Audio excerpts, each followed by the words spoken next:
नमस्कार दोस्तों, स्वागत है एक बार फिर से आपका हमारे इस YouTube चैनल पर। आज के इस वीडियो में हम आपको बताने वाले हैं कि आप अपने बैंक खाते में आधार NPCI कैसे चेक कर पाएंगे। यानी कि आधार NPCI अगर आपके बैंक खाते में नहीं हुआ रहेगा तो सरकार की तरफ से जो भी स्कीम के थ्रू पैसा आना होगा वो आपके बैंक खाते में नहीं आएगा। जैसे मान लीजिए आपका PM किसान का पैसा आता है, या फिर किसी का वृद्धा पेंशन का पैसा आता है, या फिर अगर आपका स्टूडेंट है स्कॉलरशिप का पैसा आना है।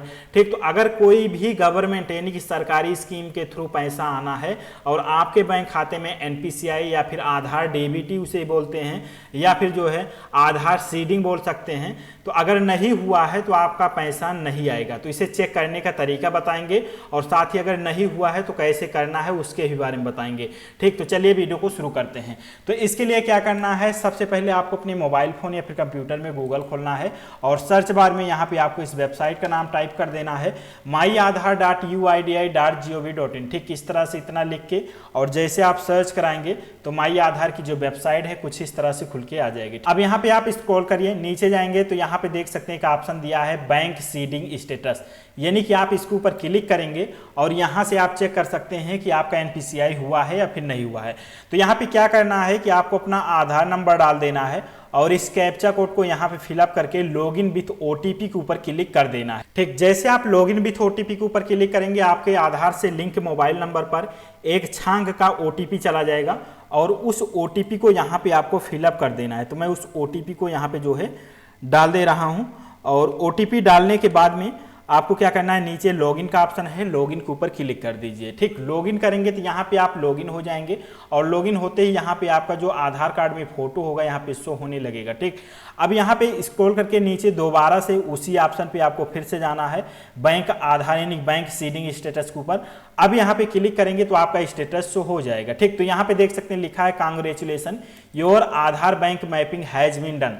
ठीक, तो यहाँ पे जो मेरा NPCI है वो बता रहा है कि आपका डन हो रखा है। ठीक, जिसमें कि यहाँ पे देख सकते हैं आपका NPCI किस बैंक में हुआ है, क्योंकि जैसे आपके पास मल्टीपल बैंक है तो किसी एक बैंक में ही NPCI होता है। ठीक, किसी एक बैंक में ही सरकारी पैसा आता है। ठीक, तो यहाँ पे देख सकते हैं बैंक ऑफ बड़ौदा में हो रखा है और यहाँ पे बैंक सीडिंग स्टेटस यहाँ पे एक्टिव दिखा रहा है।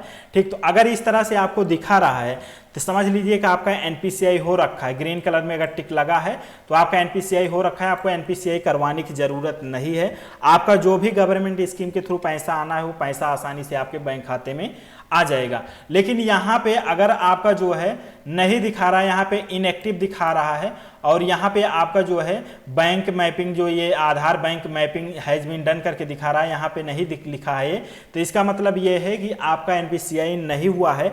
उस केस में आपको NPCI करना होगा। ठीक, तो अब जो है NPCI करवाने के लिए पहले क्या होता था, बैंक जाना पड़ता था, लेकिन अब खुद से ही घर बैठे अपने मोबाइल फोन से ही NPCI कर सकते हो। बहुत ही सिंपल सा प्रोसेस है। इसके लिए आपको अपने मोबाइल फोन या फिर कंप्यूटर में दोबारा से गूगल खोल लेना है और सर्च बार में यहाँ पे आपको टाइप कर देना है NPCI। ठीक, NPCI लिखेंगे, सर्च कराएंगे और सर्च कराएंगे तो आपके सामने वेबसाइट आ जाएगी national payments corporation of India NPCI की।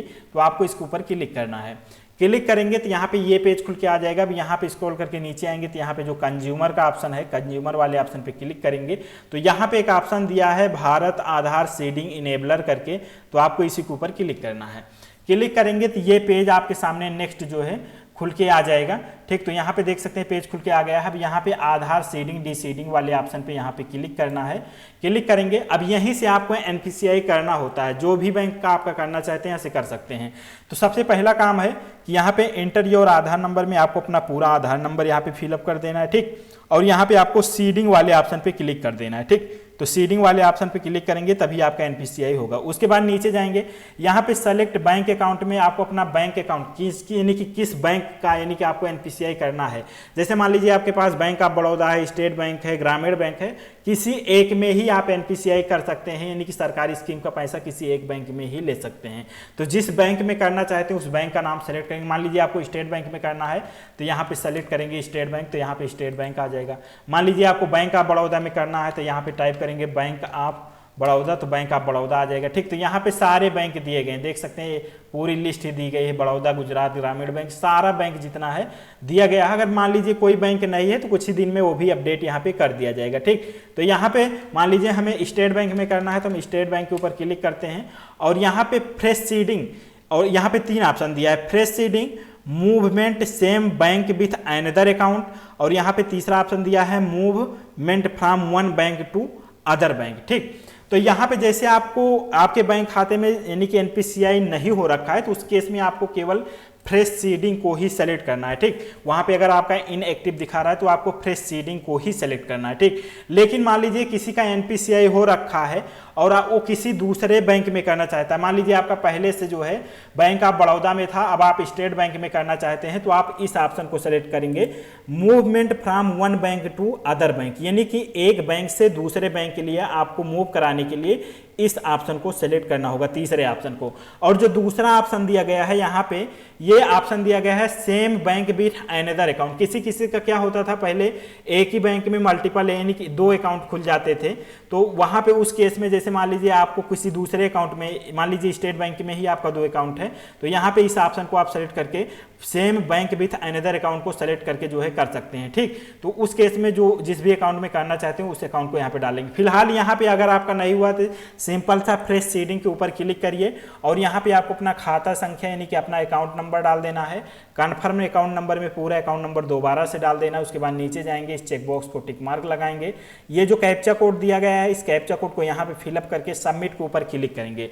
ठीक, जैसे आप सबमिट के ऊपर क्लिक करेंगे तो जो आपके आधार यानी कि बैंक से लिंक मोबाइल नंबर है और जो आपके आधार से लिंक मोबाइल नंबर है उन पर ओटीपी जाएगा, और जैसे आप ओटीपी डाल के सबमिट कर देंगे तो आपका जो एनपीसीआई 12 से 24 घंटों के अंदर में ही जो है एक्टिव हो जाएगा। और चेक करने के लिए दोबारा से आप माई आधार की वेबसाइट पे जाके जो है यहाँ पे चेक कर लीजिए। अगर आपका एक्टिव दिखाने लगे तो इसका मतलब है आपका एनपीसीआई हो चुका है। तो आई होप ये वीडियो आपको पसंद आई होगी। अगर वीडियो पसंद आई हो तो वीडियो को लाइक और शेयर जरूर करिएगा।